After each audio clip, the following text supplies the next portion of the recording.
नमस्कार दर्शकों, आज हम बात करेंगे संत रामपाल जी महाराज द्वारा लिखित पुस्तक ज्ञान गंगा के बारे में, जो आजकल बहुत ही ज़्यादा चर्चा का विषय बना हुआ है। क्योंकि एक तरफ जो समाज का एक बहुत बड़ा तबका जो है इस ज्ञान गंगा पुस्तक को एसएमएस के द्वारा भी मंगा रहा है, इन्हें पढ़ भी रहा है और इससे प्रभावित होकर अपने जन जीवन को भी सुधार कर रहे हैं। वहीं दूसरी तरफ समाज के कुछ चुनिंदा लोग इस पुस्तक का विरोध कर रहे हैं कि यह पुस्तक सनातन विरोधी है। इस पुस्तक में लिखे हुए कुछ जो प्रकरण हैं उनके ऊपर उनकी आपत्ति है कि हमारे धर्म को हानि पहुंचाते या उनकी भावनाओं को ठेस पहुंचाते हैं। तो आज इसी विषय में हमारे साथ मौजूद है संत रामपाल जी महाराज जी के दो शिष्य युवराज भगत जी और सचिन भगत जी। तो उनसे हम जानेंगे कि जो समाज में आज ज्ञान गंगा को लेके एक भ्रमणा फैलाई जा रही है कि ये पुस्तक सनातन विरोधी है, क्या वाकई यह ज्ञान गंगा पुस्तक सनातन विरोधी है या सनातन हितैषी है, इस विषय पे आज हम चर्चा करेंगे। तो शुरुआत करते हैं। युवराज भगत जी, आप इस विषय में क्या कहना चाहेंगे? जी, बिल्कुल। हम जो जनता है अपने गुरुजी की दया से उनको प्रमाण देंगे कि ये बुक सनातन विरोधी नहीं है, सच्ची सनातन हितैषी पुस्तक है। और सनातन हितैषी है हमारे गुरुजी संत रामपाल जी महाराज। जो सनातन आज डूब चुका है, जो पथभ्रष्ट हो चुका है, आज उस सनातन को संत रामपाल जी महाराज दोबारा से पुनरुत्थान करने लग रहे हैं। और करोड़ों लोगों के अंदर संत रामपाल जी महाराज ने उस सनातन को डाला है। तो आज हम जनता को बताना चाहेंगे अपने गुरुजी की दया से कि उस पुस्तक को पढ़ने के बाद आपको ये पैमाना मिल जाएगा कि सनातन विरोधी क्या चीज़ होती है और सनातन हितैषी क्या चीज़ होती है। बहुत बढ़िया बात की आपने। सचिन जी, आप पूरी तैयारी करके आए हैं आज, क्या आज आप साबित कर पाएंगे कि जो संत रामपाल जी महाराज द्वारा लिखित पुस्तक है ये वाकई सनातन हितैषी है या फिर आज सनातन विरोधी ही रह जाएंगे? देखिए फौजी भाई, संत रामपाल जी महाराज अपने शिष्यों को इतना दया करते हैं, इतना ज्ञान सुनाते हैं, और वो भी शास्त्रों के आधार पे, कि आप कभी भी आइए, इसके अलावा भी कोई कभी टॉपिक होगा आप निसंकोच आइएगा और आपको सभी सवालों के शास्त्रों से जवाब मिलेंगे। क्योंकि जो पुस्तक है ना ज्ञान गंगा, एक्चुअली ये सर्वधर्मेण जो पुस्तक होती है एक, वो है। और आदि सनातन धर्म जो था वो सब धर्मों का जो मिला जुला रूप था वो था, उसी में से कटकर अलग अलग धर्म भी बने हैं। आज संत रामपाल जी महाराज जी ने बीड़ा उठाया है कि सबको एक करना है। जितने धर्मों में समाज बटा हुआ है, जितनी जातियों में बटा हुआ है, जितनी बुराइयों में लग गया है, बुराइयों को दूर करके, कुप्रथाओं को दूर करके संत रामपाल जी महाराज धर्म का भेद भी मिटाएंगे, जाति का भेद भी मिटाएंगे और सबको उत्थान की तरफ लेके जाएंगे। और सनातन धर्म की सबसे उत्तम पुस्तकों में से एक है ज्ञान गंगा। तो दर्शकों, जैसा आपने कहा कि आज ये इस चीज़ को प्रमाणित भी करेंगे कि जो आज समाज में फैली हुई भ्रमणा है वो वास्तविकता में गलत हैं और ऐसा ज्ञान गंगा पुस्तक में कुछ भी तथ्य नहीं है। उससे पहले हम आपको एक वीडियो दिखाना चाहेंगे जिसमें कुछ चुनिंदा लोग इस ज्ञान गंगा पुस्तक का विरोध कर रहे हैं और इसमें लिखे कुछ प्रकरण पे उनकी आपत्ति है। आइए देखते हैं पहले वो वीडियो। क्या दिक्कत आ रहा है भैया? कि पुस्तक में, आइए देखिए, पुस्तक में दिखाते हैं आपको। पुस्तक में इसका पवित्र बाइबल एवं पवित्र कुरान शरीफ में सृष्टि का रचना, ठीक है, 52 नंबर पृष्ठ पे, ठीक है, इसका लोगो देख लीजिएगा। 52 नंबर पृष्ठ आपको दिखाते हैं। हाँ, इसे पढ़िए। पवित्र कुरान शरीफ में इसके अनुसार क्या लिखा हुआ है बताइए ना, वीडियो बन रहा, बता हाँ, पवित्र कुरान शरीफ जो भी सूरत 25 जो भी है, चला जो भी है, ठीक है, इसका भावार्थ है कि हजरत मोहम्मद जी का खुदा प्रभु कह रहा है कि पैगंबर आप काफिरों जो प्रभु की भक्ति त्याग कर देवी देवताओं तथा मूर्ति आदि की पूजा करते हैं, वैसे लोग का कहा मत मानना, क्योंकि वे लोग कबीर को पूर्ण परमात्मा नहीं मानते। आप मेरे द्वारा दिए इस कुरान के ज्ञान के आधार पर अटल रहना। मतलब जो भी मूर्ति का पूजा करे उसको नहीं मानना, उसका पूरा विद्रोह करना। और ये पुस्तक बेचा जा रहा है हिंदुओं को। ये पुस्तक बोलता है, हाँ, जीव हमारी जाति है, मानव धर्म हमारा। कितना बढ़िया लाइन है। अगला लाइन पढ़िए। हिंदू मुस्लिम सिख ईसाई धर्म नहीं कोई न्यारा। लेकिन ये पुस्तक किसी मुसलमान या ईसाई को नहीं बेचा जाएगा, ये पुस्तक बेचा जाएगा हम भोले हिंदुओं को। तो दर्शकों, जैसा आपने देखा कि ज्ञान गंगा पुस्तक में लिखे हुए एक प्रकरण को लेके उनका विरोध है कि इसके अंदर कुरान से कुछ आयतें क्यों ली गई हैं। क्या वाकई जब आप सनातन धर्म की बात करते हैं तो उसमें कुरान कहाँ से आ जाती है? तो युवराज जी, इस विषय पर आप क्या कहेंगे? फौजी भाई साहब, मैं आपको ये बात बताना चाहता हूँ, जो आपने वीडियो दिखाई, इस वीडियो में ये लड़का कह रहा है, जो मुझे तो नहीं लगता कि ये पढ़ा लिखा भी होगा, क्योंकि अगर ये पढ़ा लिखा होता तो इस पुस्तक को ये माथे से लगाता, हृदय से लगाता और इसको लेके जाता। इस पुस्तक में बाहर ये लिखा हुआ है कि जीव हमारी जाति है, मानव धर्म हमारा, हिंदू मुस्लिम सिख ईसाई धर्म नहीं कोई नारा। ये सनातन का पहला कोट है। सनातन धर्म सबको एक करता है, अलग अलग नहीं करता। अगर आप मुस्लिम से चिढ़ते हो तो आप सनातनी नहीं हो, आप ईसाई से चिढ़ते हो तो आप सनातनी नहीं हो। आप सनातनी जब बनोगे जब आप वसुधैव कुटुंबकम की लाइन में आ जाओगे। अगर हम सनातनी हैं और हम वसुधैव कुटुंबकम को मानते हैं तो हम किसी को अलग नहीं मानेंगे, और अगर हम किसी को अलग मानते हैं तो हम सनातनी नहीं हैं। संत रामपाल जी महाराज की ये वाणी है कि जीव हमारी जाति है, मानव धर्म हमारा, इंसानियत हमारा धर्म है, जो सनातन धर्म की पुष्टि करता है। दूसरी बात मैं आपको ये कहना चाहूँगा, इसने बताया कि इसमें कुरान का लिखा हुआ है, और कुरान की एक आयत पढ़कर ये बता रहा है कि इसमें लिखा हुआ है कि जो एक अल्लाह की भक्ति ना करके अन्य मूर्तियों की पूजा करते हैं वो काफिर है, क्योंकि वो अल्लाह कबीर को भगवान नहीं मानते। तो कुरान ज्ञानदाता उसमें ये कहने लग रहा है कि आप उन काफिरों की बात मत मानना, आप मेरे इस ज्ञान पे दृढ़ रहना और अटल रहना, और ये मानना कि कबीर ही भगवान है। और वास्तव में ये सच्चाई है। सबसे पहली बात तो मैं आपको ये क्लियर कर देना चाहता हूँ कि इस ज्ञान गंगा पुस्तक में कुरान का ज्ञान नहीं है। इस ज्ञान गंगा पुस्तक में आदि सनातन का ज्ञान है।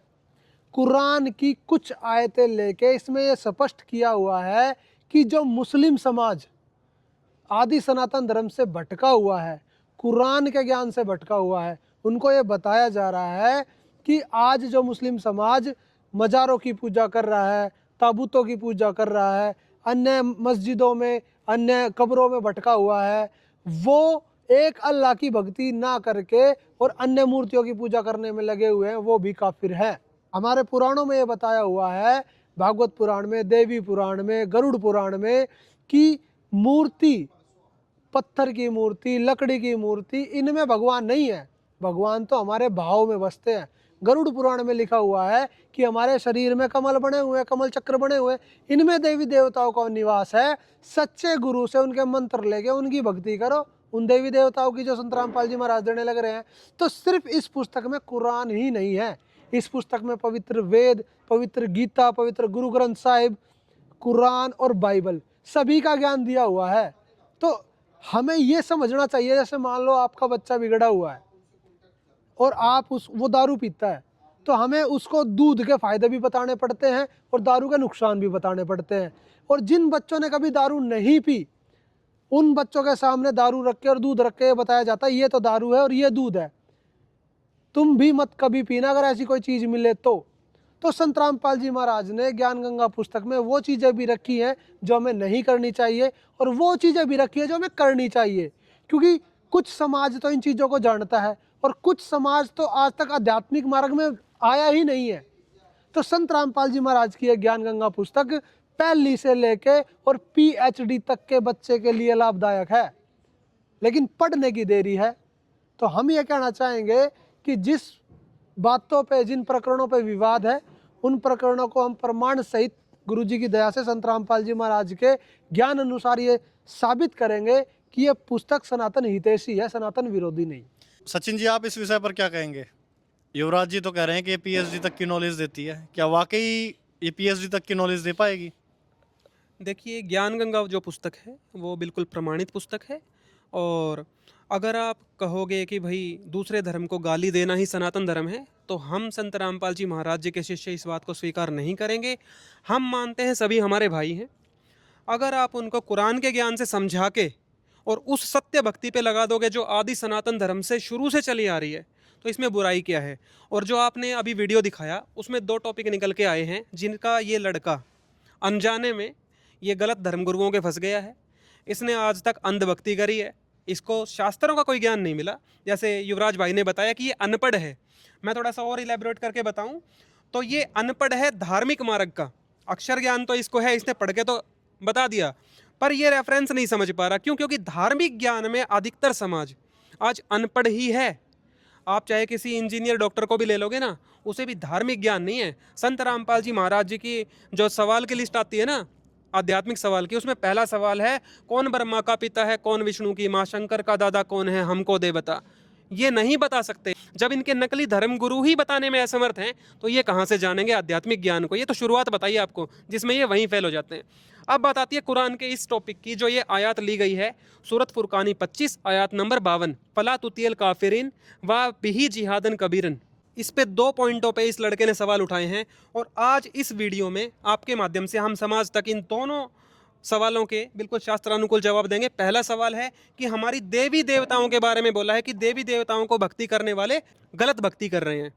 दूसरा सवाल है कि मूर्ति पूजा करने वाले गलत भक्ति कर रहे हैं। इन दोनों को आज आपको शास्त्रों के अनुसार प्रमाणित करके बताएंगे कि संत रामपाल जी महाराज जी ने जो कुरान से भी रेफरेंस दिया है, वो रेफरेंस हम आपको सारे हिंदू धर्म के शास्त्रों से भी दिखाएंगे कि वो बिल्कुल सही लिखा हुआ है, और कुरान का अध्यात्म ज्ञान है वो हमारे सनातन के अध्यात्म ज्ञान से भी मिलता है, और सबको एक परमात्मा की भक्ति करके ही मोक्ष प्राप्त होगा। पूरे विश्व में एक मानव पंथ रहेगा, और कोई ना जाति ना कोई धर्म अलग रहेगा। जीव हमारी जाति है, मानव धर्म हमारा हिंदू मुस्लिम सिख ईसाई धर्म नहीं कोई न्यारा। इस काल ने हमें इस कलयुग में विभाजित कर दिया। कलयुग से पहले आप पिछली हिस्ट्री देख लीजिए, अपने इतिहास बहुत लंबे चौड़े हमारे पास रखे हैं। कोई धर्म अलग नहीं था, द्वापर तक कोई भी मजहब नहीं था, 4 वर्ण अवश्य थे। अभी कलयुग में काल को पता था कि ये कहीं मेरे जाल से निकल ना जावे, इसलिए कई मजहब बना दिए। आपस में लड़ो मरो कटो, अपने अपने धर्म को उत्तम बतावे। कहते हैं कोई एक है मारा राम बड़ा है, कोई एक है मारा राम बड़ा है, कोई एक है खुदाई रे, कोई एक है ईसा मसीह बड़ा है, ये बाटा रहे लगाई रे, कोई कहे ईसा मसीह बड़ा है। कहते इस प्रकार ये अलग अलग से बाटे बैठे हैं। कोई नो कहे हमारा राम बड़ा है, दूसरे कहे हमारा खुदा बड़ा है, कोई कहे ईसा मसीह बड़ा है। कहते नो बाटे बैठे अलग अलग से। बिल्कुल, बस ऐसा है कि शब्दों का फर्क है। कुरान में उसको काफिर बोला गया है जो एक भगवान की भक्ति ना करके अन्य देवी देवताओं की पूजा करते हैं। पुराणों में उसे गधा बोला गया है कि जो मूर्तियों में भगवान ढूंढते हैं ना और सच्चे गुरु के पास नहीं जाते, उसको गधा कहा गया है। और ये हम अपनी तरफ से नहीं कह रही है, हमारे पुराण कहते हैं जो वेद व्यास जी ने लिखे हुए हैं।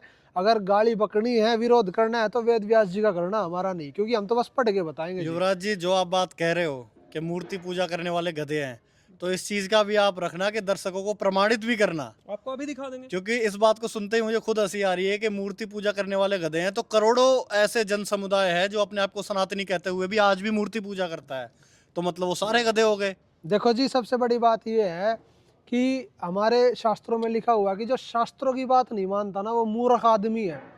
और मूर्ख को हमारे हरियाणा में गधा कहा जाता है। असली वाला गधा नहीं, लेकिन गधे जैसी बुद्धि रखने वाला गधा। क्योंकि जो हमारे शास्त्रों के अनुसार ही नहीं चलता, उसको कुछ मिलेगा नहीं। और जिसको मिलता ही नहीं और व्यर्थ का प्रयत्न करता है, मिलना जाना कुछ है नहीं और मेहनत 24 घंटे की, तो उसको गधा कहा जाता है। तो ऐसे ही इन शास्त्रों को ना समझ कर और सिर्फ मूर्ति पूजा में लगे रहना, उनको गधा कहा गया है। हम नहीं कह रहे, ये पुराण कहते हैं। और दूसरी बात, आपको एक बात और स्पष्ट कर देना चाहता हूँ, संत रामपाल जी महाराज मूर्ति के विरोध में नहीं है। संत रामपाल जी महाराज ये बताते हैं कि मूर्ति पूजा गलत है, मूर्ति के आश्रय रहना गलत है। मूर्ति, अब जैसे मूर्ति है, भगवान की मूर्ति है, हमारे लिए आदरणीय है। हम जिस भी भगवान की मूर्ति है उसको नमस्कार करते हैं, उससे हमें उनके गुणों का लाभ मिलता है, उसके गुणों की याद आती है कि भाई ये भगवान ऐसे थे। लेकिन मूर्ति को धोख लगाना, मूर्ति की पूजा करना, मूर्ति को भोग लगाना, ये गलत बोला गया है। सच्चे गुरु की शरण में जाओ, जिसकी मूर्ति की आप पूजा कर रहे हो, जो वो मूर्ति वाला भगवान है, उसके मंत्र प्राप्त करो और फिर जैसे शास्त्र कहते हैं वैसे भक्ति करो, वो मूर्ति वाला देवता ही आपको मिल जाएगा। फिर उससे बातें भी करना और लाभ भी लेना। तो संत रामपाल जी महाराज उस मूर्ति के पूजक को, मूर्ति के पूजने वाले को ये कह रहे हैं कि आप मूर्ति के भरोसे मत रहो, आप सच्चा गुरु बनाओ, जब आपको वो मूर्ति वाला भगवान मिलेगा। जैसा आपने भी बताया कि संत रामपाल जी महाराज मूर्ति के विरोध में नहीं है, मूर्ति पूजा के विरोध में। उम्मीद है दर्शकों को इससे कुछ समझ मिली होगी। इसके लिए हम आपको एक वीडियो दे रहे हैं, इसी टॉपिक के लिए हम आपको वीडियो दे रहे हैं, ये लगा देना संत रामपाल जी महाराज जी के विचार मूर्ति के बारे में। हमारे को कोई किसी ने कुछ भगवान बता दिया, एक मिट्टी का रख दिया कोई खिलौना सा, ये तेरा भगवान, हमने वो ही मान लिया, क्योंकि हमें परमात्मा की चाह थी, आज भी है।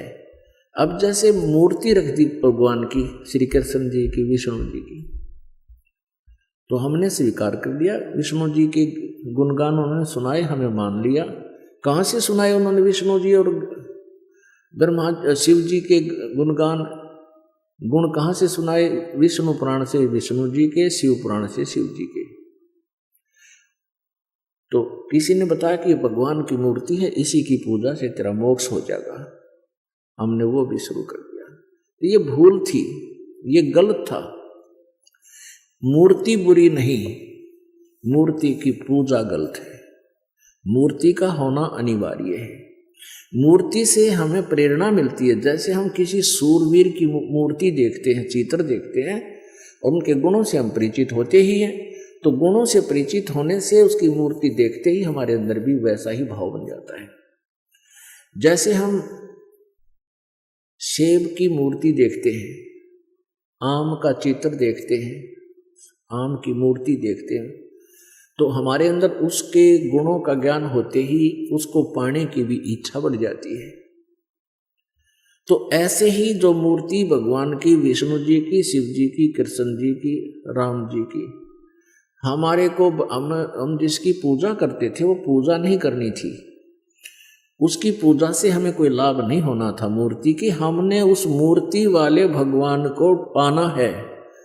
उस मूर्ति वाले भगवान को पाने से हमें उसके गुणों का, उन गुणों का गुण प्राप्त होंगे, उससे लाभ प्राप्त होगा। जैसे आम की मूर्ति है, सेब की मूर्ति है, हमने उस मूर्ति की पूजा से कोई लाभ नहीं होगा। वो तो इतना ज्ञान करा देगी कि ये सेब है, ये आम है, ये मीठा होता है, इसके ये गुण है।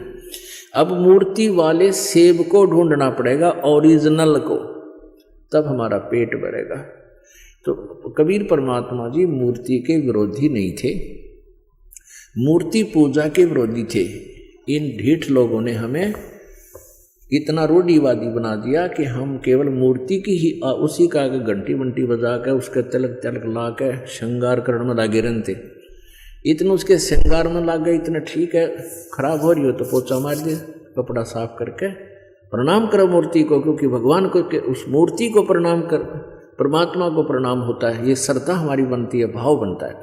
लेकिन पूजा और सत्कार में अंतर होता है, पूजा और सत्कार में बहुत अंतर होता है। तो ऐसे हमने पूजा नहीं करनी, सत्कार करने से हमारे अंदर विनम्रता बनी रहेगी। भगवान सामने दिखाई दें, जैसे मूर्ति है और सामने भगवान ही आ जाए, तो हमारा वैसे ही भाव रहे जैसे मूर्ति नहीं, ये परमात्मा आखड़े हुए। लेकिन लाभ मिलेगा भगवान से ही। वो मिलेगा कैसे परमात्मा?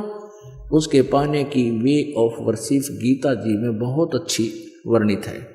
जैसे गीता जी अध्याय नंबर 8 के श्लोक नंबर 13 में कहा, गीता ज्ञानदाता ब्रह्म कहता है मेरी पूजा करनी है, मेरा केवल एक ओम मंत्र है, बस, नथिंग एल्स।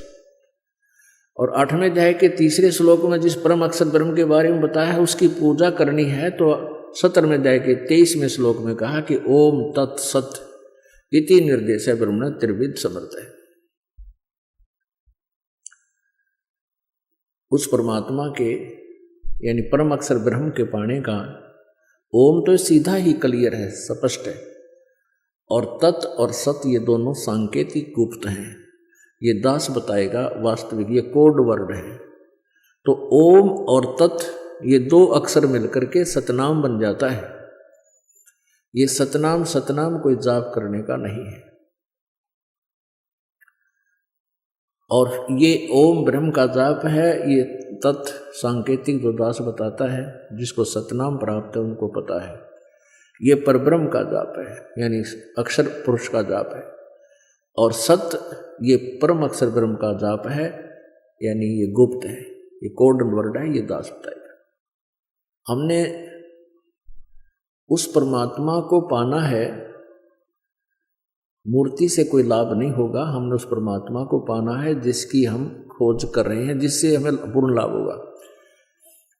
अब गीता ज्ञान दाता कहता है कि तू सर्वभाव से उस परमेश्वर की शरण में जा जिसकी कृपा से तू परम शांति और शाश्वत स्थान यानी सतलोक को प्राप्त होगा। मूल मुद्दे पे वापस आते हैं कि ज्ञान गंगा के अंदर जो आयत ली गई थी उसके अंदर लिखा गया था कि देवी देवताओं की पूजा करने वाले वे मूर्ति पूजा करने वाले मूर्ख हैं, या आप कह सकते हैं कि नहीं करनी चाहिए, सिर्फ एक परमात्मा की भक्ति करनी चाहिए। उस विषय में वो प्रकरण लिया गया। तो इसमें हम चाहेंगे कि आप एक बार दर्शकों को शास्त्रों से प्रमाणित करके वो चीज़ दिखाएं। तो युवराज जी, आप किस शास्त्र से इस चीज़ को प्रमाणित करेंगे वो आप रखें। जी, मैं सबसे पहले आपको एक बात और बता देना चाहता हूँ। ये जो ज्ञान गंगा पुस्तक है, एक बार दर्शकों को भी दिखा हाँ दीजिए। जी, ये पुस्तक है ज्ञान गंगा, मेरे गुरुदेव संत रामपाल जी महाराज द्वारा लिखित। ये पुस्तक सर्व समाज के लिए है।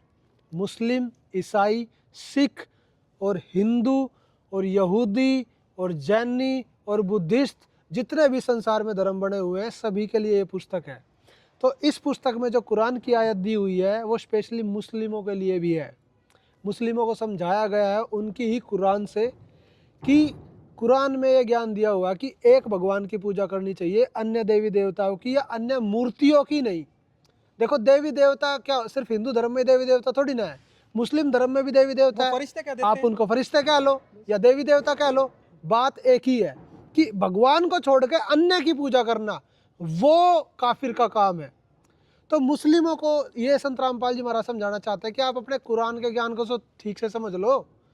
उसको समझने के लिए भी कुरान में बताया हुआ है। मोहम्मद जी को कुरान का ज्ञान देने वाला कह रहा है कि आप उस बाखबर संत की खोज करो, वो संत आपको बताएगा, तत्वदर्शी संत, कि उस अल्लाह की भक्ति कैसे करते हैं। अभी तो तुम्हें भक्ति के बारे में नहीं पता।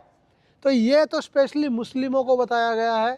और हिंदू भाई, सनातनी भाई, जितनी भी हमारी सारी जनता है संसार की, सबको सबके धर्म ग्रंथों से सिद्ध किया गया है कि चाहे तुम वेद वाले हो, चाहे तुम कुरान वाले हो, चाहे तुम बाइबल वाले हो, तुम अपने अपने धार्मिक ग्रंथों को पढ़ के ही समझ जाओ कि वो परमात्मा कबीर है, जो कभी मरता नहीं है, जो हमेशा जिंदा रहता है और जो सारी सृष्टि को रचने वाला है। युवराज जी, एक बात और दिखाएंगे इस पवित्र पुस्तक में।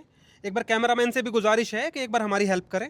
देखिए, ये है पवित्र पुस्तक ज्ञान गंगा। जीव हमारी जाति है, मानव धर्म हमारा, हिंदू मुस्लिम सिख ईसाई धर्म नहीं कोई न्यारा, सबको एक करने के लिए है ये पुस्तक। यहाँ पे सभी धर्मों के चिन्ह भी दिए हुए हैं, देख सकते हैं आप देखिए, ये पवित्र पुस्तक संत रामपाल जी महाराज जी ने लिखी है और इसमें आपको प्रमाणित होगा पूर्ण ब्रह्म कबीर साहेब, जो अल्लाह कबीर भी कहे जाते हैं, वही सबके मालिक हैं। और यही वेदों में भी बताया हुआ है कि उनको कबीर देव कहा गया है। अब आपको दिखाते हैं इसकी टॉपिक लिस्ट। इसमें अगर आप देखोगे तो वो एक टॉपिक को लेके जो हैं अज्ञानी लोग इस पे सवाल उठाते हैं। इसमें इस 52 नंबर पेज पे एक टॉपिक है, पवित्र बाइबल व पवित्र कुरान शरीफ में सृष्टि रचना का प्रमाण। ये सृष्टि कैसे रची थी कबीर परमेश्वर ने, उसका प्रमाण यहाँ पे वो दिखा रहे हैं कि यहाँ पे बाइबल और कुरान का ज्ञान क्यों दे दिया। भाई, उन भाइयों को भी तो अपने सनातन धर्म का ज्ञान होना चाहिए कि कहाँ से परमात्मा ने किस तरीके से सृष्टि की, इसलिए ये दिया हुआ है। बाकी आप ऊपर से देखोगे तो क्या दिया हुआ है, ये देखो, पवित्र अथर्ववेद में भी यही प्रमाण, ऋग्वेद में, श्रीमद् देवी भागवत महापुराण में, शिव महापुराण में, भगवत गीता में, कबीर परमेश्वर जी की वाणी में, गरीबदास जी महाराज जी की वाणी में, नानक जी की वाणी में और अन्य संतों द्वारा भी उस सृष्टि रचना का प्रमाण दिया गया है। और ये सारे प्रमाण लगाकर संत रामपाल जी महाराज जी ने बहुत ही अच्छी वीडियो बनाई है जो YouTube पे डाली हुई है। आप YouTube पे लिखिए संपूर्ण सृष्टि रचना भाई संत रामपाल जी महाराज। तो जो भी भाई इस सृष्टि की रचना को समझना चाहता है, चाहे वो दुनिया में किसी भी कोने में हो, किसी भी धर्म से हो, वो इस सृष्टि की रचना को समझ सकता है धार्मिक ग्रंथों के अनुसार, और सब धर्म ग्रंथों से ये प्रमाणित है। सचिन जी ने बहुत ही अच्छी बात बताई। मैं एक बात और ये बताना चाहता हूँ कि जैसे मुस्लिम धर्म है, मुस्लिम धर्म को आप वेदों से प्रमाण दोगे वो नहीं मानेगा, सिख धर्म को आप कुरान से प्रमाण दोगे वो नहीं मानेगा। सभी अपने अपने धर्म के ग्रंथ को पूजनीय मानते हैं। इसीलिए संत रामपाल जी महाराज ने इसमें कुरान भी दी है ताकि मुस्लिम इस बात को माने। इसमें गुरु ग्रंथ साहिब की वाणी भी ऐड करी है नानक जी की, ताकि सिख धर्म भी इसको सीरियसली ले। इसमें वेदों को भी ऐड किया गया है, वेदों से भी प्रमाण दिया गया है ताकि सनातनी जो हिंदू लोग हैं वो इस बात को माने। इसमें बाइबल का भी दिया हुआ है कि ईसाई इसको माने।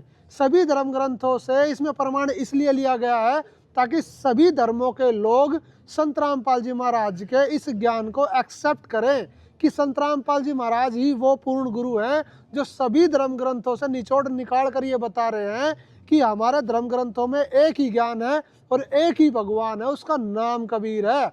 बस हमें थोड़ा सा समय देना पड़ेगा इस ज्ञान को समझने के लिए। तो अभी युवराज भाई से ही मैं आगे प्रार्थना करूंगा कि आप कृपया पुराणों से इनको प्रमाण दिखाइए, जो हमारे गुरुदेव ने ज्ञान दिया है कृपया इनको दिखा दीजिए कि मूर्ति पूजा के बारे में हमारे ग्रंथ क्या कहते हैं। जी बिल्कुल, संत रामपाल जी महाराज जी की दया से, उनके ज्ञान के अनुसार हम अपनी जनता को ये प्रमाण देंगे कि कुरान में तो उन्होंने देख लिया कि मूर्ति पूजा वालों को काफिर बताया गया है। अब हमारे सनातन धर्म के ग्रंथों में यानी कि पुराणों में मूर्ति पूजने वाले को क्या कहा गया है, ये देखिए आप दोस्तों। ये है गरुड़ पुराण, 1189 कोड है, गीता प्रेस गोरखपुर। इसके धर्म कांड के प्रेत कल्प में 575 नंबर पेज पे लिखा हुआ है, आप देखिए। देवता कभी काष्ठ और पत्थर की शिला में नहीं रहते, वे तो प्राणी के भाव में विराजमान रहते हैं। ये तो हो गया एक प्रमाण। अब आपको दिखाते हैं सुधा सागर। ये देखिए, ये है श्री भागवत सुधा सागर, 1930 कोड है, गीता प्रेस गोरखपुर से। इसके अध्याय 84 में 10वां स्कंद है।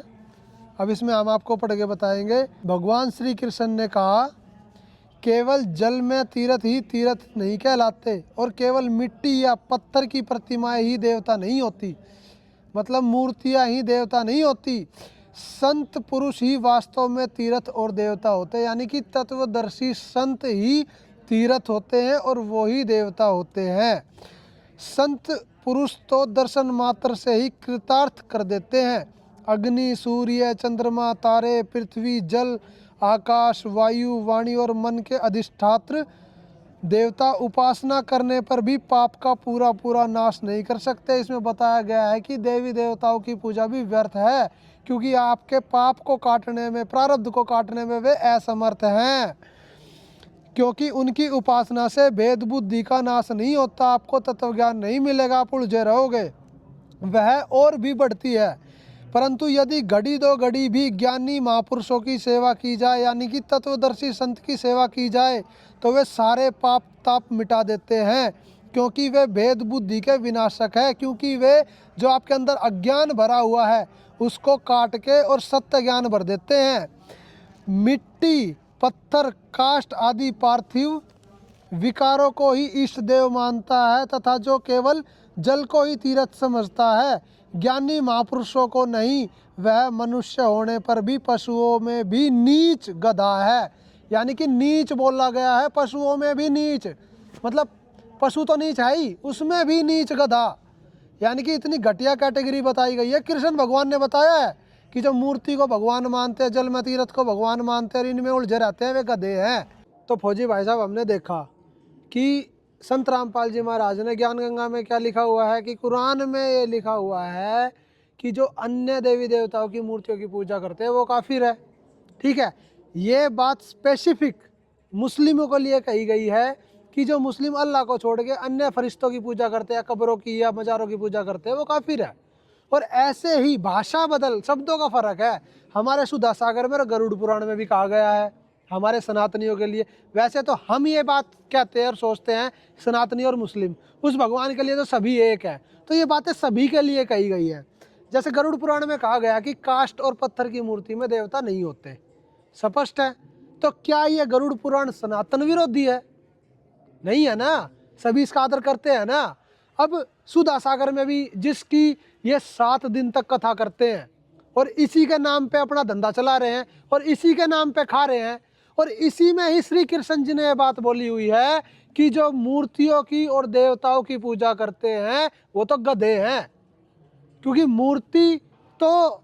मूर्तियों में तो भगवान होते ही नहीं, लेकिन जो देवी देवताओं की भी पूजा करते हैं उनके भी वो पाप नहीं काट सकते देवी देवता, क्योंकि उनके पास पावर ही नहीं है। ये पावर तत्वदर्शी संत के पास बताई गई है कि वो आपके अज्ञान को हटा के, आपकी उस भेद बुद्धि को हटा के, जो भगवान को आज तक समझ ही नहीं पाया और इन पत्थरों की मूर्तियों में, नहर में, तीर्थों में भटका हुआ है, लेप में भटका हुआ है, उसमें जो ये भ्रम बुद्धि है, इस भ्रम बुद्धि को भी तत्वदर्शी संत हटाएंगे। 1 मिनट युवराज भाई, थोड़ा सा मैं इसमें इलेबोरेट करूंगा इस पॉइंट को। इसमें भेद बुद्धि का जिक्र आया है। फौजी भाई, जो भेद बुद्धि है वो क्या चीज़ है आप समझिए। आप यहाँ पे आए हैं हमारी रिपोर्टिंग करने, आप समाज में जाइए किसी भी गांव में, शहर में, और आप सिर्फ 100 लोगों का इंटरव्यू ले लीजिए, छोटा छोटा बाइट, उनसे पूछिए भगवान कौन है। आपको अगर 20 जवाब ना मिले तो बताना, अलग अलग, डिफरेंट। कोई कहेगा यीशु मसीह है, कोई कहेगा हमारे तो कोई अल्लाह हैं, कोई कहेगा हनुमान जी है, कोई कहेगा राम जी है, कोई कहेगा कृष्ण जी है, कोई कहेगा माता है, और पता नहीं कितने जवाब आपको मिल जाएंगे। अगर आप समाज में जाके पूछोगे तो आपको अलग अलग जवाब मिलेंगे, क्योंकि उन आदमियों के अंदर इन देवी देवताओं को पूज पूज कर, वो भी कैसे, अज्ञानी धर्मगुरुओं के सिखाए हुए, अधूरे ज्ञान पे, बल्कि अज्ञान पे टिक के वो लोग भेद बुद्धि के साथ घूम रहे हैं। उनको पता ही नहीं भगवान कौन है। अलग अलग दिन उनके अलग अलग भगवान होते हैं। मंगलवार को हनुमान जी होते हैं तो सोमवार को शिव जी होते हैं, शनिवार को शनिदेव होते हैं, क्योंकि इनको भगवान का पता ही नहीं। ऐसे तो करोड़ों देवी देवता होते हैं। आपको बता दूं, किस किस की भक्ति करोगे, एक भगवान को छोड़े बैठे हैं। केवल तत्वदर्शी संत रामपाल जी महाराज जी के आप 100 भक्तों से मिलो या लाख से मिलो, उनसे किसी से भी, जो 2 साल का भी बच्चा है ना, उससे जाके पूछो भगवान कौन है, आपको स्पष्ट जवाब मिलेगा, कबीर देव ही भगवान है, कबीर इज गॉड। और वो आपको वेदों से और गीता से, कुरान से, बाइबल से, सबसे रेफरेंस देके बता देगा। तो वो काम है तत्वदर्शी संत की शिक्षा का। तो फौजी भाई, जो सचिन भाई ने जो बात बताई, सारे पुराण, सारे सदग्रंथ सिर्फ एक ही जगह आके टिकते हैं कि देवी देवता कभी भी हमारा प्रारब्ध नहीं काट सकते, तो उनकी पूजा व्यर्थ है इष्ट रूप में। दूसरा, सदग्रंथ सभी, चाहे वो कुरान हो, चाहे बाइबल हो, चाहे वो पुराण हो, चाहे चारों वेद हो, वो एक तत्वदर्शी संत की तरफ इशारा कर रहे हैं। जो पूर्ण परमात्मा है, उसकी भक्ति और उसका भेद जानने के लिए, उसका ज्ञान जानने के लिए तत्वदर्शी संतों की शरण में जाओ। वो आपको सही तरीके से बताएंगे कि वास्तव में देवी देवताओं की साधना कैसे करनी है, पूर्ण परमात्मा की साधना कैसे करनी है, ये जो अज्ञान फैला हुआ है इनको कैसे मिटाना है, और कैसे आदि सनातन धर्म का पुनरुत्थान करना है। तो आज वास्तव में जो तत्वदर्शी संत है वो संत रामपाल जी महाराज हैं, जिन्होंने अपने एक आध्यात्मिक ज्ञान का जो एक टपका, हम तो एक बूंद कहेंगे, एक ज्ञान गंगा, क्योंकि संत रामपाल जी महाराज सागर है ज्ञान का, और उन्होंने सागर में से एक बूंद निकाली है ज्ञान गंगा, जो मानव मात्र के लिए पर्याप्त है। तो उस ज्ञान गंगा में संत रामपाल जी महाराज ने इस भेद को ही खत्म कर दिया। अगर कोई निष्पक्ष होके और आदमियों वाली बुद्धि से इसको पढ़ेगा ना, उसको 1 मिनट में समझ में आ जाएगा हु इज द गॉड, कि वो कबीर साहब है जो संत रामपाल जी महाराज के रूप में आए हुए हैं। तो फौजी भाई, मैं ये बात बताना चाहूँगा कि संत रामपाल जी महाराज नहीं कह रहे, श्री कृष्ण जी भी भागवत पुराण में कहने लग रहे हैं कि जो मूर्ति को ही भगवान मानता है, तीर्थ को ही भगवान मानता है, वो तो गधा है। और अगर ज्ञान गंगा में ये बात लिखी हुई है और ज्ञान गंगा सनातन विरोधी है, तो फिर तो कृष्ण जी भी सनातन विरोधी होए और ये शास्त्र भी सनातन विरोधी होए। वास्तव में ना तो कृष्ण जी सनातन विरोधी, और ना शास्त्र सनातन विरोधी, और ना ही ज्ञान गंगा सनातन विरोधी। सनातन विरोधी हैं वो अज्ञानी धर्मगुरु, पाखंडी धर्मगुरु, जो जनता को आज तक ये ज्ञान ही नहीं दे पाए, जिससे उनका ये भ्रम दूर हो कि मूर्ति क्या है, भगवान क्या है, देवता क्या है। वास्तव में ये ज्ञान संत रामपाल जी महाराज आज देने लग रहे हैं। और जब ये तत्व ज्ञान जगत में फैलता है तो लोगों को यही लगता है कि उन्होंने आज से पहले कुछ सुना नहीं। लेकिन अगर वो थोड़ी सी बुद्धि, थोड़ी सी इंसानी बुद्धि लगा के इस ज्ञान गंगा को अच्छे से पढ़ ले तो उनको समझ में आ जाए। जैसा कि लाखों लोग इसको मंगाने लग रहे हैं, ज्ञान गंगा पुस्तक को पढ़ने लग रहे हैं और वाह वाह करते हैं संत रामपाल जी महाराज की, कि धन्य है ऐसे संत रामपाल जी महाराज संत जिन्होंने ज्ञान लिखा, जिनसे लाखों करोड़ों लोगों का जीवन उद्धार हो गया। तो मैं तो यही कहना चाहूँगा कि जो ज्ञान गंगा का विरोध करते हैं वो एक बार इस पुस्तक को पूरी पढ़े और फिर बात करें, जो भी उनकी शंकाएं हैं समाधान होगा उनका गुरु जी की दया से। बहुत बढ़िया बताया आपने युवराज जी। तो सचिन जी, हम ये जानना चाहेंगे कि जैसे युवराज भगत जी ने बताया कि मूर्ति पूजा और इस चीज़ का शास्त्रों में भी मना कर रखा है, संत रामपाल जी महाराज जी भी शास्त्रों से ही प्रमाणित करते हैं, लेकिन आज की जो रीत चली हुई समाज में, करोड़ों लोग मूर्ति पूजा करते हैं। अब तो एक नया लड्डू गोपाल का भी ट्रेंड आ गया है मार्केट में। तो जब श्री कृष्ण जी ने मूर्ति पूजा की मना कर दी तो लड्डू गोपाल के रूप में श्री कृष्ण जी की ही पूजा होती है। तो इस विषय में आप क्या कहेंगे? आपको स्पष्ट बताना चाहेंगे कि लोगों को आस्था तो है भगवान में, लोग चाहते हैं कि भगवान को प्राप्त करें, भगवान की पूजा करें। अब इन नकली कथावाचकों ने, नकली पखंडियों ने लोगों को दे दिए खिलौने। जैसे अभी कृष्ण जी ने भी बताया है भागवत पुराण में, सुधा सागर के अंदर, कि भाई जो मूर्ति पूजा में लगे हैं, संतों का ज्ञान नहीं समझ रहे, शास्त्रों के अनुसार साधना ही नहीं कर रहे, वो गधे हैं। तो लोगों को गधा बनाया जा रहा है इन नकली पाखंडी धर्मगुरुओं के द्वारा। ना तो इनको पता कृष्ण जी ने क्या कहा है, ना इनको ये पता वेदों में क्या लिखा है, ना इनको किसी शास्त्र का पता। ये लोग तो अनपढ़ बनाए गए हैं, आध्यात्मिक ज्ञान में पूर्ण रूप से अज्ञानी बना के। इनको ये लड्डू गोपाल पकड़ा दिया। आप लड्डू गोपाल का जिक्र कर रहे थे, तो उसी पे अगर हम लें तो लोग लड्डू गोपाल को कोई तो किसी एरिया में तो चिकन खिला रहे हैं, वहाँ भी पाप। शास्त्रों में साफ लिखा है ये मांस खाने वाले नरक में ही जाएंगे, भगवान की भक्ति के नाम पे भी नरक में जाएंगे, सोचो। दूसरी बात, लड्डू गोपाल जी को कभी तो स्कूल में भेज देते हैं। देखो बच्चों वाला खेल बना रखा है। अब ना तो लड्डू गोपाल स्कूल में जाता, सबको पता है, पर फिर भी मतलब कार्टून है क्या ये? कोई भगवान है? कार्टून है? क्या कर रखा है तुमने इसके साथ? भगवान की बेइज्जती सनातन विरोधी तो ये नकली धर्मगुरु हैं जो इनको लड्डू गोपाल में लगा रहे हैं। लड्डू गोपाल को कभी तो बुखार हो जाता है, कभी ठंड लगने लग जाती है, कभी इसको बुखार हो जाता है, कभी इसको गर्मी लगती है। ऐसे ऐसे भगवान हमें दे दिए पत्थर के बना के। सिर्फ भावना में ले लो कि इसको बुखार हो गया, इसको ये हो गया। भाई कभी मेरे को तो ये दया आती है कि इन भगवानों को जो ये हाथ में पकड़ के चलते हैं बेचारे इतने भाव से, इनके हाथ से छूट जाए कभी लड्डू गोपाल के हाथ पैर फ्रैक्चर ना हो जाए इनके। मुझे तो ये भी डर लगता है। तब ये लोग क्या करेंगे? प्लास्टर करवा के लाएंगे। तो भाई ये लड्डू गोपाल नाम का जो पाखंड है, मैं कहूँगा कृष्ण जी की बात तो सुन लो। संत रामपाल जी महाराज जी के आप नहीं सुनना चाह रहे थे तो कृष्ण जी की तो सुन लो कम से कम। ये मूर्ति पूजा काट की, पत्थर की और अन्य मेटल की बना के जो आप ये यूज़ कर रहे हो, ये भगवान नहीं होती। हाँ, भगवान का स्वरूप हो सकता है, उसको नमस्कार किया जा सकता है जैसे संत रामपाल जी महाराज जी ने बताया है। तो ये अज्ञानता का ही प्रतीक है और इन लोगों का कसूर नहीं है, ये नकली धर्मगुरुओं का कसूर है इसमें। चलिए, मूर्ति पूजा का टॉपिक तो हो गया क्लियर कि मूर्ति पूजा नहीं करनी चाहिए, सभी शास्त्र इसकी गवाही देते हैं। दूसरा, श्री कृष्ण जी ने भी बताया भाई इनकी इष्ट रूप में भक्ति करने से कोई लाभ नहीं है। फिर दूसरी तरफ ये भी सुनने में आता है, कुछ लोग ये भी कहते हैं कि संत रामपाल जी महाराज ज्ञान गंगा पुस्तक बांट के देवी देवताओं की भक्ति छुड़वा रहे हैं और उनको सनातन के विरुद्ध खड़ा कर रहे हैं। इस विषय पे आप क्या स्पष्टीकरण देना चाहेंगे सचिन जी? फौजी भाई, ये बात बिल्कुल ही गलत है कि संत रामपाल जी महाराज किसी भी देवी देवता के विरोध में हैं। बिल्कुल भी विरोध में नहीं है। ये लोगों की जो है ना मानसिकता कैसे आई है, क्या कि हमारे भारत में धर्म का एक बहुत बड़ा धंधा, एक बिजनेस मॉडल ऑलरेडी चल रहा है और मुझे कहने में गुरेज नहीं है कि राजनीति भी उसमें शामिल है।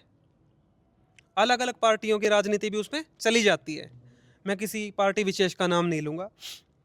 तो इसमें क्या होता है कि उनका धंधा है सेट।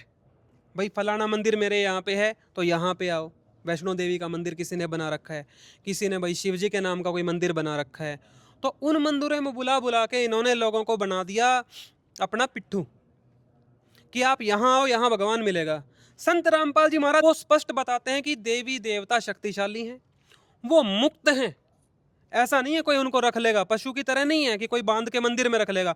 देवी देवता वहां आपको लाभ देंगे जहां आप उनकी सत्य साधना करोगे, और सत्य साधना उनकी अनिवार्य है। हमारे गुरुजी किसी भी देवी देवता की भक्ति नहीं छुड़वाते। वो कहते हैं हमारी भक्ति की पहली कड़ी ही ब्रह्मा विष्णु महेश देवी और गणेश हैं। सबसे पहले हमारे गुरुजी उन्हीं के मंत्र देते हैं। पर इष्ट रूप में ये देवता पूजनीय नहीं है, इनकी साधना करनी होती है। जैसे हमारे बिजली मंत्री हैं, अब बिजली मंत्री जो हैं उनकी आप पूजा नहीं करते, क्या करते हो? उनको बिजली का बिल देते हो तो आपकी बिजली चालू रहती है। ऐसे ही प्रत्येक देवी देवता के पास कुछ विभाग होते हैं जिनसे इस संसार में हमें लाभ मिलते हैं, और प्रत्येक मनुष्य को वो सारे लाभ चाहिए होते हैं। उसका एक ही तरीका है, ये वाली साधना जो सत्य साधना शास्त्रों में दी हुई है, जो संत रामपाल जी महाराज बता रहे हैं। आपको प्रमाण दिखाएंगे कि ये शास्त्रों में प्रमाणित है ये साधना। तो हम इनका एक तरीके से बिल देते हैं और ये हमें सुविधा देते हैं। हमें देवी देवताओं की प्राप्ति नहीं करनी, हमें मोक्ष प्राप्ति करनी है, हमें परमात्मा की प्राप्ति करनी है। पवित्र पुराणों से इतने प्रमाण मिलने के बाद भी अगर किसी भाई को डाउट रहता है कि पूर्ण परमात्मा की भक्ति क्यों करनी चाहिए, देवी देवताओं से ही पूरे लाभ हो जाएंगे, बिल्कुल नहीं है ऐसा। देखिए, यह है कूर्म पुराण 1131 कोड गीता प्रेस का, और इसमें 5वें अध्याय में आई है, पेज नंबर 41 में देखो बताया हुआ है क्लियर। ब्रह्मा जी, वासुदेव तथा शंकर की काल के द्वारा ही सर्जना होती है, पुनः वही काल इनका संहार भी करता है। यह काल भगवान है। काल भगवान हमारे इन मुख्य देवताओं को भी पैदा करता है और मार देता है। आगे देखो, ब्रह्मा, रुद्र तथा नारायण आदि बहुत होते हैं। ब्रह्मा विष्णु शिव जैसे देवता भी बहुत होते हैं। जैसे एक की मृत्यु हुई तो दूसरे पैदा हो जाते हैं, किंतु भगवान एक ही है जो सबका मालिक है, जो ईश काल तथा कवि कहलाता है। ऐसा वेद का अभिमत है, वो कबीर देव है। यहाँ भी बताया हुआ है, देखो, एको ही भगवान ईशः कालः कबीर इति श्रुति ही, कबीर इति श्रुति ही, अर्थात वह कबीर ही है, ये वेदों का वचन है। तो पूर्ण मोक्ष के लिए आपको यहाँ तक की साधना करनी पड़ती है, देवी देवताओं से शुरू करके पूर्ण परमात्मा तक की, जो सिर्फ संत रामपाल जी महाराज देते हैं। और जैसा कि आपने अन्य शास्त्रों में देखा कि मूर्तियों में देवता निवास भी नहीं करते, ये निवास करते कहाँ पे हैं? हमारे शरीर को हमारे गुरुजी बताते हैं नर नारायण देही कहा गया है। वो इसीलिए कहा गया है क्योंकि इन सब देवी देवताओं का निवास हमारे शरीर के अंदर ही है, भिन्न भिन्न कमलों के अंदर होता है, जिसको जागृत करना होता है भक्ति के लिए। और संत रामपाल जी महाराज ही वो मंत्र देने के अधिकारी हैं, और उन्हीं के पास वो मंत्र हैं जिनसे ये सारे कमल जागृत होके और हमें आगे का रास्ता मिलता है मोक्ष का। आपको प्रमाण दिखाते हैं ज्ञान गंगा के अंदर, जिनको इन मूर्खों ने कभी नहीं पढ़ा। वही पुस्तक है ज्ञान गंगा, और इसमें पेज नंबर 109 पे आ जाओ आप, यहाँ पे पढ़िए आप। हमारे गुरुदेव रामपाल जी महाराज प्रथम बार में श्री गणेश जी, श्री ब्रह्मा सावित्री जी, श्री लक्ष्मी विष्णु जी, श्री शंकर पार्वती जी व माता शेरावाली जी का नाम जाप देते हैं, जिनका वास हमारे मानव शरीर में बने चक्रों में होता है। मूलाधार चक्र में श्री गणेश जी का वास, स्वाद चक्र में ब्रह्मा सावित्री जी का वास, नाभि चक्र में लक्ष्मी विष्णु जी का वास, हृदय चक्र में शंकर पार्वती जी का वास, कंठ चक्र में शेरावाली माता का वास है। और इन सब देवी देवताओं के आदि अनादि नाम मंत्र होते हैं, जिनका वर्तमान में गुरुओं को ज्ञान नहीं है, इन पाखंडियों को। इन मंत्रों के जाप से ये पांचों चक्र खुल जाते हैं। इन चक्रों के खुलने के बाद मानव भक्ति करने के लायक बनता है, ये प्राथमिक भक्ति है। और गरीबदास जी महाराज जी ने भी बताया है, 5 नाम गुज गायत्री आत्म तत्व जगाओ, ओम किलियम हरियम शिरियम सोहम ध्याओ। 5 नाम जो गुज गायत्री है, इनका जाप करके आत्मा को जागृत करो। दूसरी बार में 2 अक्षर का जाप देते हैं, जिनमें एक ओम और दूसरा तत्, यानी कि सांकेतिक गुप्त मंत्र होता है, जिनको श्वास के साथ जाप किया जाता है। और तीसरी बार में सार नाम देते हैं, जो पूर्ण रूप से गुप्त रखा गया है, ये अधिकारी को ही संत रामपाल जी महाराज देते हैं। ये हुई ज्ञान गंगा। अब आपको दिखाते हैं सेम प्रमाण हमारे गरुड़ पुराण में भी दिया हुआ है। ये देखिए, गरुड़ पुराण सारोद्धार है, गीता प्रेस की है, और 14-16 कोड है इसका। इसमें देखिए 15वें अध्याय के अंदर, समस्त ग्रह मंडल इस परमार्थिक शरीर में विद्यमान है, ये नर नारायण देही है। इस प्रकार अपने इस शरीर में समस्त ब्रह्मांड का चिंतन करना चाहिए। और आगे क्या है, यथोक्त क्रम से अजपा जाप करें, जो संत रामपाल जी महाराज दूसरे चरण में दीक्षा देते हैं, उसका भी बताया हुआ है। देखिए डिटेल्स में क्या बताया है। इन चक्रों में क्रमशः गणेश, ब्रह्मा, विष्णु, शिव, जीवात्मा, गुरु तथा व्यापक पर ब्रह्म का चिंतन करना चाहिए। अर्थात मूलाधार चक्र में गणेश का, स्वादिष्ठान चक्र में ब्रह्मा जी का, मणिपुर चक्र में विष्णु का, अनाहत चक्र में शिव का, विशुद्ध चक्र में जीवात्मा का, आज्ञा चक्र में गुरु का, और सहस्त्रार चक्र में सर्वव्यापी पर ब्रह्म का चिंतन करना चाहिए।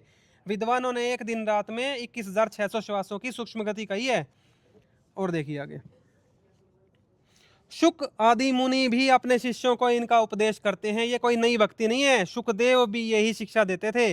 विद्वानों को सदा इन चक्रों में देवताओं का ध्यान करना चाहिए, चक्रों में ध्यान करना चाहिए, मूर्ति में, पत्थर में नहीं, वो मना किया हुआ है। सभी चक्रों में अनन्य भाव से उन देवताओं की मानस पूजा करके गुरु के उपदेश के अनुसार अजपा गायत्री का जप करना चाहिए। ये दूसरे चरण की साधना है। इसके बाद ब्रह्मरंध्र में अधोमुख रूप में स्थित सहस्त्र दल कमल में हंस पर विराजमान वर तथा अभय मुद्रा युक्त दोनों हस्त कमलों की स्थिति वाले श्री गुरु का ध्यान करना चाहिए। यानी कि शरीर में जो गुरु रूप में पूर्ण परमात्मा आते हैं, उनका ध्यान करना चाहिए।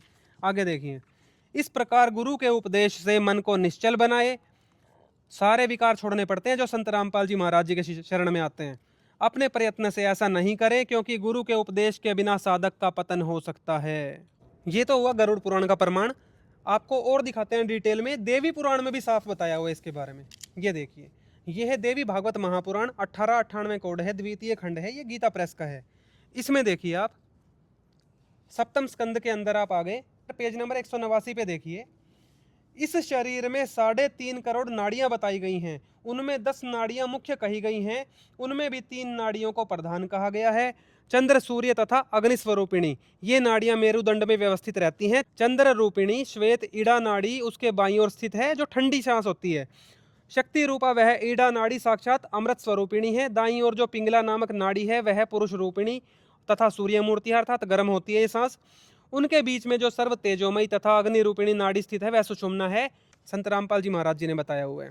आगे देखिए, कुंडलिनी के बाह्य भाग में स्वर्ण वर्ण के चतुर्दल कमल का चिंतन करना चाहिए। चतुर्दल कमल का चिंतन करना चाहिए, जो 4 पंखुड़ी का होता है। ऊपर उसके 6 दल वाला उत्तम स्वादिष्ठान पद्म स्थित है। पद्म अर्थात कमल स्थित है। इसके ऊपर नाभि देश में मेघ तथा मणिपुर चक्र है। भगवान विष्णु के द्वारा अधिष्ठित होने के कारण यह कमल उनके दर्शन का महान साधन है। इसके ऊपर अनाहद पद्म है जो 12 पत्रों से प्रतिष्ठित है।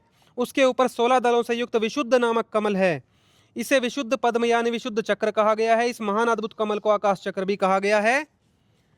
उसके ऊपर परमात्मा के द्वारा अधिष्ठित श्रेष्ठ आज्ञा चक्र है। उसमें परमात्मा की आज्ञा का संक्रमण होता है, जिसे त्रिकुटी कमल कहते हैं। इसी से उसे आज्ञा चक्र ऐसा कहा गया है। वह कमल 2 दलों वाला होता है। इसके द्वारा साधक जरा मरण आदि दुखों तथा भवबंधन से मुक्त हो जाता है, जो संत रामपाल जी महाराज सबको लाभ देना चाहते हैं। योग के बिना मंत्र सिद्ध नहीं होता और मंत्र के बिना योग सिद्ध नहीं होता। अतः योग और मंत्र इन दोनों का अभ्यास योग ही ब्रह्म सिद्धि का साधन है, अर्थात परमात्मा प्राप्ति का साधन है। और ये कैसे होगा? गुरु के उपदेश से ही यह योग जाना जा सकता है, अर्थात तत्वदर्शी संत के बिना यह कोई जान नहीं सकता। इसके विपरीत करोड़ों शास्त्रों के द्वारा भी यह प्राप्त नहीं किया जा सकता, जैसे कि अन्य पाखंडी धर्मगुरु अन्य शास्त्रों को पढ़ के भी भ्रमित हुए बैठे हैं। तो फौजी भाई, जैसा कि आपने देखा कि संत रामपाल जी महाराज जी ने 109 नंबर पेज पे ज्ञान गंगा के अंदर बता के पहले ही दिया हुआ है कि मैं तो पहली भक्ति साधना की जो सीढ़ी है वो देवी देवताओं के मंत्रों से ही शुरू करता हूँ। इसको संत रामपाल जी महाराज ऐसे समझाते हैं, जैसे आप क्लास में एडमिशन लेते हो, स्कूल में जाके बच्चे का करवाते हो, तो पहले वो प्राइमरी पास करेगा। अगर प्राइमरी पास नहीं करेगा तो वो कॉलेज में कभी भी नहीं जा सकता, एमए बीए नहीं कर लेगा वो। तो ऐसे ही देवी देवताओं की भक्ति से ही, देवी देवताओं के इन मंत्रों की साधना से ही भक्ति की असली शुरुआत है। उसके बाद की भक्ति गुरु बताते हैं, और सेम प्रमाण आपको गरुड़ पुराण में दिखाया, उसका सेम प्रमाण आपको देवी भागवत में दिखाया। और देवी भागवत में तो स्पष्ट किया हुआ है कि इन चक्रों के अंदर ही इन देवताओं के दर्शन होते हैं। और ये नकली धर्मगुरु क्या करते हैं? चले जाओ केदारनाथ, भगवान शिव जी के दर्शन होंगे। भगवान शिव जी के दर्शन तो नहीं हुए, लाखों लोग मर गए वहां। ऐसे मरवा देते हैं लोगों को, नकली साधना में फंसा के। जो सही साधना करता है उनको ही देवी देवता लाभ देते हैं। भगवान शंकर भी वहां रक्षा नहीं करने आए, लाखों लोग दब के मर गए केदारनाथ के अंदर। सन 2013 के अंदर इतनी हृदय विदारक घटना हुई थी। तो ये नकली धर्मगुरु हमें ऐसे ऐसे साधना पर लगा रहे हैं जिनसे हमारा जीवन नष्ट हो जाता है। भगवान की प्राप्ति कभी नहीं हो सकती। भगवान की प्राप्ति तो इस शरीर में ही, जैसे आपने देवी भागवत में पढ़ा कि विष्णु जी के मंत्र का जाप करने से विष्णु जी के चक्कर के अंदर आपको उनके दर्शन हो सकते हैं। ऐसे ही अन्य देवी देवताओं के भी दर्शन हो सकते हैं, इन मंदिरों में भटकने से नहीं होते। ये आदि सनातनी जो भक्ति है, ये सिर्फ संत रामपाल जी महाराज बता रहे हैं, और ज्ञान गंगा में भी उसी का प्रमाण मौजूद है, जो इन मूर्खों ने कभी नहीं पढ़ी। संत रामपाल जी महाराज स्पष्ट बताते हैं, जैसे देवी देवताओं की भक्ति के बाद आगे सतनाम की साधना देते हैं, जिसमें ब्रह्म और पर ब्रह्म का मंत्र आ जाता है। उसके बाद सार नाम की साधना है, जो पूर्ण ब्रह्म, उस परम पिता परमात्मा कबीर देव की भक्ति देते हैं। उससे मोक्ष की प्राप्ति होती है। ये 30 वाइज होता है, क्लास बाय क्लास होता है, आगे बढ़ते जाते हो आप। संत रामपाल जी महाराज परमात्मा ने अपनी वाणी में बताया है, कबीर तीनों देवा कमल दल बसे, ये ब्रह्मा विष्णु महेश, प्रथम इनकी वंदना फिर सुन सतगुरु उपदेश। और सेम चीज आज आपको गरुड़ पुराण में भी दिखा दी, देवी भागवत में भी दिखा दी। तो संत रामपाल जी महाराज वास्तविक आदि सनातनी है, बाकी सारे नकली हैं। जैसा आपने प्रमाणित करा और जो आप दावा कर रहे हैं कि संत रामपाल जी महाराज ही आदि सनातनी भक्ति बताते हैं और वही एकमात्र पूर्ण संत हैं, तो सचिन जी, जैसा आपने बताया, युवराज जी आप भी इनके विचार सुने और जो प्रमाण हमने देखे साथ में, कि आपके अनुसार संत रामपाल जी महाराज ही एकमात्र तत्वदर्शी संत हैं या पूर्ण गुरु हैं, और वही आदि सनातनी भक्ति बताते हैं। तो जो अन्य धर्मगुरु हैं, क्या वो ये सनातनी भक्ति नहीं बताते? या जो उनके अनुयायी हैं, क्या वो इस साधना को नहीं करते? देखो जी, सबसे बड़ी बात, आपने शास्त्र पढ़े, संत रामपाल जी महाराज के ज्ञान के अनुसार हमने सारे प्रमाण दिखाए आपको। तो देवी भागवत पुराण में ही देवी जी ये बता रही है कि विष्णु जी के दर्शन करने के लिए उनके चक्रों की साधना करनी पड़ेगी, उन चक्र में वो आपको दर्शन देंगे।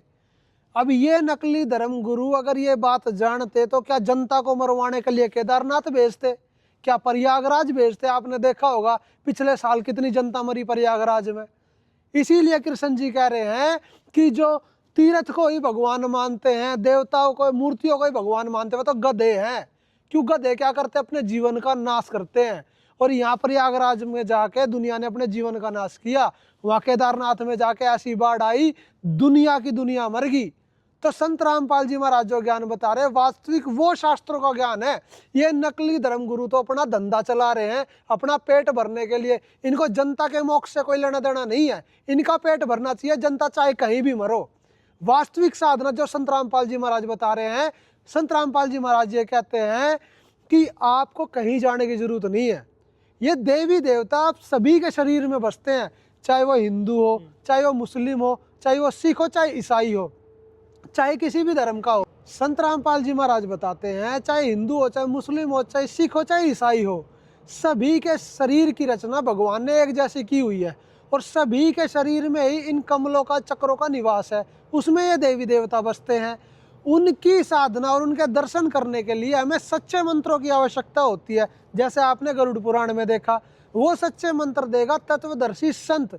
श्री सुधा सागर में कृष्ण जी बता रहे हैं कि संत की शरण में जाओ, वो आपके अज्ञान को मिटा के सत्य ज्ञान देगा और मंत्र देगा, जिससे आपका मोक्ष भी हो पाएगा और आपका भ्रम भी दूर होगा। तो संत रामपाल जी महाराज हमें आदि सनातनी भक्ति दे रहे हैं, जिसमें देवी देवताओं के मंत्र हैं। उनकी साधना करने के बाद ब्रह्म की और परब्रह्म की साधना और फिर पूर्ण ब्रह्म की साधना संत रामपाल जी महाराज बताते हैं। इसी का एक प्रमाण हम दिखाते हैं आपको। जैसे ये कुछ नकली, कुछ शरारती तत्व संत रामपाल जी महाराज की ज्ञान गंगा पे सवाल उठाते हैं। अगर ये पूरी पढ़ लेना तो इनकी नजरें नीची हो जाए। जो इन्होंने कुकर्म करे है ना, इनको दुख होगा इस कुकर्म का। अब जैसे कि संत रामपाल जी महाराज ने एक बुक बनाई हुई है, मैं कैमरामैन से कहूँगा इसको क्लोज करके दिखाए एक बार। ये है मुसलमान भाई नहीं समझे ज्ञान कुरान, यानी कि मुसलमान भी अपने कुरान के ज्ञान को नहीं समझ पाए। इसमें भी संत रामपाल जी महाराज ने मुस्लिम भाइयों को ये समझाया है कि हमें आदि सनातनी भक्ति करनी चाहिए, जिसकी सभी परमात्मा ने सभी जो जितने भी ये जीव हैं सबको एक रचना में बनाया है। और ये जो मैं आपको बताने लग रहा हूँ कि सभी के शरीर में कमल चक्र बने हुए हैं, संत रामपाल जी महाराज ने जो मुस्लिमों के लिए ये बुक बनाई है, मुसलमान भाई नहीं समझे ज्ञान कुरान, इसमें भी संत रामपाल जी महाराज ने उनको ये बताया हुआ है कि हमारे चक्रों में देवी देवता बसते हैं, हमें इनकी साधना करनी चाहिए। तो दिखाते हैं आपको ये प्रमाण। दोस्तों ये है मुसलमान नहीं समझे ज्ञान कुरान, यानी कि मुसलमानों को संत रामपाल जी महाराज बता रहे हैं कि आपको भी कुरान का सही ज्ञान नहीं है। संत रामपाल जी महाराज ने इसमें क्या बताया ये देखिए। ये इसका पेज नंबर है 17। इसमें लिखा हुआ है, वही मोहम्मद वही महादेव, वही आदम वही बर्मा, दास गरीब दूसरा कोई नहीं, देख अपने घर माँ। संत गरीबदास जी महाराज जी की ये वाणी है। इसमें संत रामपाल जी महाराज ने इसका भावार्थ बताया है। बाबा आदम जी ब्रह्मा जी देवता के लोक से आए थे। फिर बताया कि आदम ब्रह्मा जी के लोक से आए थे, ब्रह्मा के अवतार थे। मोहम्मद जी तमगुण शिव जी के अवतार थे। प्रिय पाठकों, अवतार दो प्रकार के होते हैं। स्वयं वह प्रभु अवतार लेता है, जैसे श्री राम जी, श्री कृष्ण जी आदि के रूप में स्वयं श्री विष्णु जी का अवतार धार कर आए थे। परंतु कपिल ऋषि जी, परशुराम जी को भी विष्णु जी के अवतारों में गिना जाता है। ये स्वयं श्री विष्णु जी नहीं थे, विष्णु लोक से आए देव आत्मा थे। उनके पास कुछ शक्ति विष्णु जी की थी, क्योंकि वे उन्हीं के द्वारा भेजे गए थे। इसी प्रकार हजरत मोहम्मद जी श्री शिव जी के लोक से आए थे, अवतार थे, तथा बाबा आदम जी ब्रह्मा जी के लोक से आए थे, देवात्मा अवतार थे। इसी प्रकार ईसा मसीह जी श्री विष्णु जी के लोक से आए, देवात्मा अवतार थे। ईसाई श्रद्धालु भी ईसा जी को प्रभु का पुत्र मानते हैं, प्रभु नहीं। संत गरीबदास जी ने कहा कि यदि आप जी को मेरी बात पर विश्वास नहीं होता तो मेरे द्वारा बताई शास्त्र विधि अनुसार भक्ति साधना करके अपने घर में अर्थात अपने मानव शरीर में अपनी आंखों से देख लो। सर्व धर्मों के मानव स्त्री और पुरुष के शरीर की रचना एक जैसी है। तत्व ज्ञान न होने के कारण हम धर्मों में बट गए। तो देखो जी, ये चित्र बना हुआ है, ये देवी देवताओं के निवास है इन चक्रों में। संत रामपाल जी महाराज सभी को बता रहे हैं, हिंदू मुस्लिम सिख ईसाई सभी को बता रहे हैं कि सभी की रचना परमात्मा ने एक जैसी की हुई है। ये मुसलमान नहीं समझे ज्ञान कुरान, मुस्लिम धर्म को संत रामपाल जी महाराज ये ज्ञान दे रहे हैं। तो दोस्तों, संत रामपाल जी महाराज ने मुस्लिम भाइयों को भी ये आदि सनातनी की भक्ति बताई है। ये देखिए, मूल चक्कर में श्री गणेश जी है, इनका निवास है। स्वाद चक्र में श्री ब्रह्मा जी तथा उनकी पत्नी सावित्री जी का निवास है। नाभि चक्र में श्री विष्णु जी तथा उनकी पत्नी लक्ष्मी जी का निवास है। हृदय कमल चक्र में श्री शिव जी तथा उनकी पत्नी पार्वती जी का निवास है। कंठ कमल में श्री देवी अर्थात दुर्गा जी है। इस कमल की 16 पंखुड़ियां हैं। संगम कमल यह छठा कमल है। ठीक है, इसमें सरस्वती रूप में देवी दुर्गा जी ही निवास करती हैं। त्रिकुटी कमल चक्कर, इसके देवता सतगुरु रूप में परमेश्वर ही है, यानी कि भगवान ही है। अब आगे क्या बता हुआ है? सहस्त्र कमल चक्कर, इसका देवता ब्रह्म है, इसे सर्व पुरुष भी कहते हैं। तो फौजी भाई, संत रामपाल जी महाराज को जो सनातन विरोधी कहते हैं वो एक नंबर के मूर्ख है। संत रामपाल जी महाराज तो आदि सनातन हितैषी हैं। संत रामपाल जी महाराज ही वो संत है जो वसुदेव कुटुंबकम में विश्वास रखते हैं और सारी दुनिया को ये बताना चाहते हैं कि हम ही आदि सनातनी हैं और सारे धर्म आदि सनातन से निकले हुए। जैसे कि आपने संत रामपाल जी महाराज की लिखित पुस्तक मुसलमान नहीं समझे ज्ञान कुरान में पढ़ा। मुस्लिम भाइयों को भी संत रामपाल जी महाराज ये बता रहे हैं कि ब्रह्मा जी के लोक से बाबा आदम आए थे और शिव जी के लोक से मोहम्मद जी आए थे और ईसा जी हैं वो विष्णु जी के लोक से आए थे। हम सभी के शरीर भी ब्रह्मा विष्णु महेश जी से ही बने हैं। हमारी आत्मा के जो जनक है वो कबीर भगवान है और जो शरीरों के जनक है वो ब्रह्मा विष्णु महेश है। तो ये सभी आदि सनातनी हैं। संत रामपाल जी महाराज ने मुस्लिम भाइयों को भी ये बताया हुआ है कि हमारे चक्रों में जो ये देवी देवता बसते हैं हमें इनकी साधना करनी ही पड़ेगी, तभी हमारा मोक्ष होगा, तभी हम उस कबीर अल्लाह, कबीर भगवान, कबीर देव तक पहुंच सकते हैं। कोई उसे अल्लाह कहता है अपनी भाषा में, कोई उसे भगवान कहता है, कोई उसे देव कहता है, कोई परमात्मा कहता है। ये तो भाषा भिन्न नाम है। बाकी उसका नाम वेदों में कबीर देव है, कुरान में उसका कबीर अल्लाह है और गुरुवाणी में उसका कबीर हक्का कबीर सत्य कबीर है। ईसाइयों की बाइबल है उसमें अलमाइटी कबीर कहा गया है। तो कबीर साहब ही पूर्ण परमात्मा है, संत रामपाल जी महाराज ने सिद्ध कर दिया। तो संत रामपाल जी महाराज की जो बुक है ज्ञान गंगा, ये सभी धर्मों के लोगों के लिए है। इसीलिए इसमें कुरान, इसमें वेद, इसमें बाइबल, इसमें भगवत गीता, इसमें 18 पुराण, 6 शास्त्र हैं, ताकि कोई भी लोग भ्रमित ना हो। आज तक इन नकली धर्मगुरुओं की औकात नहीं हुई कि ये मुस्लिमों को ये बोल दे कि तुम सनातनी हो, तुम्हें देवी देवताओं की भक्ति करनी पड़ेगी। आज तक इनकी औकात ये नहीं हुई कि ये ईसाइयों को जाके ये बोल दे कि तुम आदि सनातनी हो, तुम सनातनी हो, तुम भी ये सनातन की भक्ति करो। ये सारे लालची हैं, ये सारे धंधा बना रहे हैं। इनका धंधा खराब नहीं होना चाहिए, चाहे कितनी भी झूठ बोलनी पड़े। लेकिन संत रामपाल जी महाराज आदि सनातनी है, उनको किसी का डर नहीं है, क्योंकि वो खुद भगवान है। वो डरते नहीं है, वो संत हैं, वो समाज को एक शिक्षा, एक दिशा देने के लिए आए हुए हैं, वो सबको एक करने के लिए आए हुए हैं। उनको धन का लालच नहीं, उनको धंधा चलाने का लालच नहीं। वो तो पहले ही कहते हैं, उनके नियम ही इतने खतरनाक है कि कोई नशा नहीं करेगा, कोई पराई बहन बेटी को गलत नज़र से नहीं देखेगा, कोई नशा ला के नहीं देगा, कोई पाखंड नहीं करेगा, कोई भाईचारा खराब नहीं करेगा, कोई जाति पात नहीं मानेगा, कोई भेदभाव नहीं मानेगा। अरे ऐसे नियम बनाने के बाद फिर संत रामपाल जी महाराज कह रहे हैं कि आदि सनातनी भक्ति करो। अगर उनको धंधा चलाना होता तो वो ये कहते कुछ भी करो, बस यहाँ पे आ जाओ, जैसे नकली पाखंडी कहते हैं। लेकिन संत रामपाल जी महाराज कहते हैं कि जो इन नियमों को फॉलो नहीं कर सकता वो यहाँ ना आए, यहाँ जरूरत नहीं है आने की। तो संत रामपाल जी महाराज सच्चे सनातन हितैषी है और संत रामपाल जी महाराज सच्चे हितैषी है इन सनातनियों के, इन मुस्लिमों के, इन ईसाइयों के, इन जैनियों के, इन यहूदियों के, इन सिखों के, इन हिंदुओं के। संत रामपाल जी महाराज है इनके हितैषी, जो दिन रात इनके दुख के बारे में चिंता करके इनको सुखी करने की सोचने लग रहे हैं। इनके सुख के लिए, इनके दुख के निवारण के लिए संत रामपाल जी महाराज जेल में बैठे हैं और हम जैसे कुत्ते संत रामपाल जी महाराज के आदेश अनुसार जा जाके इनकी लाठियां खाते हैं, इनके रोड़े, इनकी ईंट खाते हैं और उनको ये सच्चा ज्ञान बताते हैं कि भाई एक हो जाओ, हम अलग नहीं हैं। अरे जब मुस्लिमों को हम एक करने लग रहे हैं, ईसाइयों को एक करने लग रहे हैं, तो क्या हम हिंदुओं के खिलाफ होंगे? अरे वासुदेव कुटुंबकम संत रामपाल जी महाराज बनाने लग रहे हैं, सतलोक जाएंगे सीधा। लेकिन हमारा जीवन, हमारा शरीर का एक एक कतरा आदि सनातन के लिए समर्पित है। हम संत रामपाल जी महाराज के आदेश अनुसार सारी दुनिया को एक करके रहेंगे, चाहे हमारी जान चली जाओ। इस पाखंड रूपी बुखार को उतारने के लिए एक बार तो सुई का दर्द होगा, लेकिन सारी जिंदगी के लिए ये रोग खत्म हो जाएगा, ये सारी धरती एक हो जाएगी। तो मैं सभी से ये प्रार्थना करना चाहता हूँ कि संत रामपाल जी महाराज की इस आदि सनातनी ज्ञान गंगा बुक को पढ़ो, जानो, समझो, संत रामपाल जी महाराज के इस ज्ञान को अपनाओ और एक हो जाओ। कितने दिन तक लड़ते रहोगे? हमें तो दुख होता है, संत रामपाल जी महाराज को दुख होता है, ये लड़ाइयाँ देख के धर्म के नाम पे हिंदू मुस्लिमों को मार रहे हैं, मुस्लिम हिंदुओं को मार रहे हैं, ईसाई यहूदियों को मार रहे हैं, आपस में लड़ने लग रहे हैं। क्या भक्तों का काम लड़ने का होता है? ज्ञान होने के बाद तो आदमी इतना निर्मल हो जाता है, वो एक पशु को नहीं मार सकता, और यहाँ आदमियों को कत्लेआम होने लग रहा है। ये धर्म नहीं, ये धंधा है।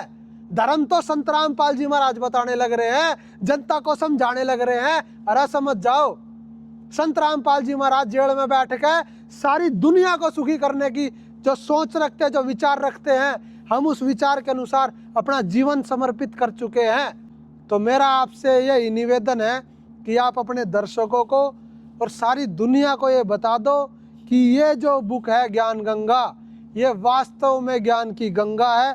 जैसे गंगा पवित्र है ना, ऐसे ये बुक पवित्र है।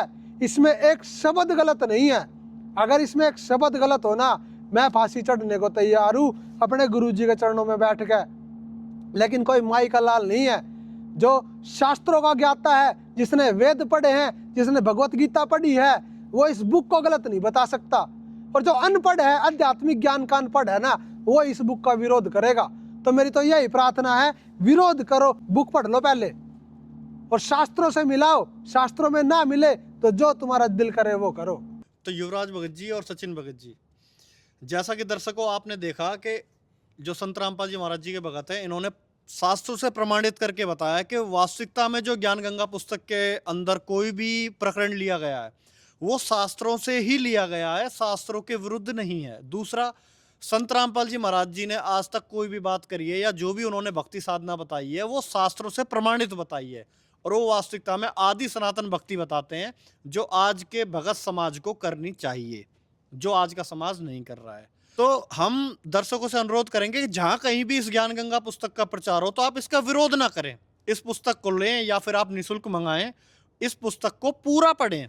ऐसा ना हो कि आप किसी 2 लाइन को पढ़ के इसका विरोध शुरू कर दें और लास्ट में आपको पता चले नहीं ये तो वास्तविकता थी, सच्चाई थी, मैंने अनजाने में ये विरोध कर दिया। क्योंकि कई ऐसे भी हमें मिले हैं, जैसा इन भाइयों ने पिछले बार अपना अनुभव शेयर करा था, कि जो विरोध करते हैं और जब इन्होंने पुस्तक पूरी पढ़ी तो उनके आंखों में आंसू थे कि यार ये हमने गलती कर दी, हमें विरोध नहीं करना चाहिए था। तो ऐसी गलती आपसे ना बने, तो अनुरोध रहेगा कि आप इस पुस्तक को पूरा पढ़ें और मंगवाएं, और ज़्यादा से ज़्यादा हो सके तो इस पुस्तक का भी ये कहें कि वास्तविकता में सनातन हितैषी है, अन्य लोगों में भी आप इस चीज़ को प्रमोट करें। तो जाने से पहले एक बार हम लास्ट का शॉट लेना चाहेंगे। युवराज भगत जी और सचिन भगत जी, आप क्या कहना चाहेंगे, अंतिम 2 शब्द हमारे दर्शकों के लिए? देखिए, एक तो मैं इन पुस्तकों के बारे में कहूँगा, जैसे आज 2 धार्मिक पुस्तकों की यहाँ पे चर्चा हुई है मेन, दोनों ही संत रामपाल जी महाराज जी के द्वारा लिखी गई है। मुसलमान नहीं समझे ज्ञान कुरान, तो सभी मुस्लिम भाई, देखो सभी हमारे भाई हैं इस विश्व में, तो उनसे प्रार्थना है कि मुस्लिम भाई ज़रूर इस पुस्तक को फ्री में मंगवा के पढ़ सकते हो। ये है ज्ञान गंगा पुस्तक।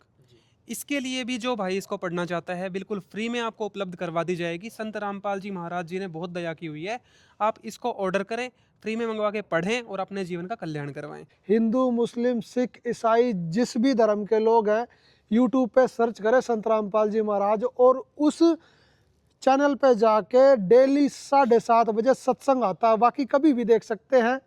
और कम से कम 2-3 महीने लगातार निष्पक्ष होकर सत्संग सुने जी, फिर आपको पता चल जाएगा कि संत रामपाल जी महाराज कितने बड़े समाज सुधारक हैं, कितने सच्चे सनातन हितैषी हैं। और उस संत को आप, मैं कहता हूँ, गारंटी देता हूँ, आप अपने पलकों पर बैठा लोगे जब आपको एक ज्ञान समझ में आ जाएगा। और सभी जो भ्रमित लोग हैं उनको मैं ये कहना चाहूँगा कि थोड़ा सा ज्ञान ले लो। फैक्टफुल डिबेट हमारा चैनल है संत रामपाल जी महाराज का, उस चैनल पे जाके कि सनातन धर्म कहाँ बिगड़ा था और कैसे सुधरेगा, इसकी सारी डिटेल जानने के लिए फैक्टफुल डिबेट जरूर सब्सक्राइब करें। सत साहिब जी। तो दर्शकों, ये थी हमारी ज्ञान गंगा के ऊपर एक आध्यात्मिक चर्चा। आप अपनी राय हमें कमेंट बॉक्स में ज़रूर दें कि आपको ये कैसा लगा, आपके डाउट ज़रूर क्लियर होंगे इस चीज़ को लेके। अगर किसी की फिर भी कोई शंका रह जाती है तो आप हमें कमेंट बॉक्स में ज़रूर लिखें कि हमें इस चीज़ पर रहा। तो अगली जो वीडियो रहेगी उसमें हम आपके उन शंकाओं के ऊपर भी एक वीडियो बना के देंगे ताकि आपके डाउट क्लियर हो। धन्यवाद। सत साहिब जी।